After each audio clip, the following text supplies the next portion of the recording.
Every web page that you visit right now broadcasts your data to a minimum of 14 ad companies before the site even finishes loading. And I used to be one of them. For 3 years, I ran an e-commerce business which utilized ad campaigns. I bought access to your data, your location, your shopping history, your demographics for fractions of a cent per impression. An impression, of course, being somebody being served an ad. And the system is bigger than most people even realize. And it changed completely in the past few years. And there's some settings that can actually break it. When you visit a website, two main things track you. The first is the pixel. It's a piece of JavaScript that runs in your browser. The metapixel is the most famous one. It watches what you click, what you add to cart, what you buy. Then it sends that data back over to Zuckerberg himself, Meta. And if you have an ad blocker in Chrome, then you probably inadvertently block these. And if you don't have an ad blocker, you should get one. Although Chrome has been blocking ad blockers. The second way they track you is a little newer. It's called the Conversions Application Programming Interface,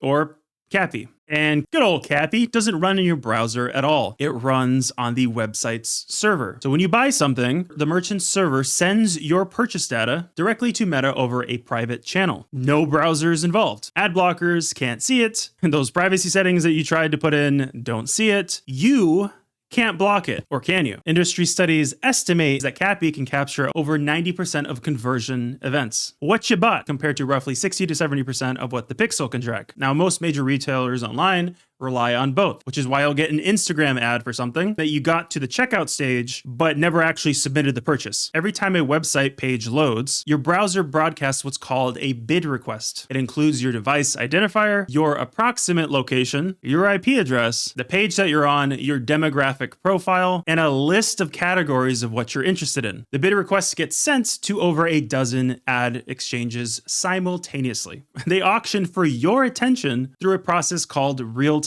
bidding in about 100 milliseconds at a time before the ad even slots into your phone or your computer screen. And the highest bidder wins. You see their ad, and that's the part that you notice. The part that you don't notice is every advertiser who didn't win still gets your data. Now, RTB exchange rules technically prohibit the losing advertisers from keeping it, but the FTC, the Federal Trade Commission, found that there's actually no technical controls to actually enforce that. So, in December of 2024, the FTC banned a company called Mobilewalla from collecting auction data for any other purpose other than bidding. Mobilewalla had been sitting in on those auctions just to harvest data, and they built profiles on millions of Americans. The same wave of enforcement caught the Gravy Analytics. They were selling location data that was accurate to a few meters, which is nuts, to advertisers, to data brokers, and to the United States government. So when I bought ads against location data, this is more or less where it came from. And I never knew the buyer side company by name because there were multiple layers deep in this supply chain of user profiling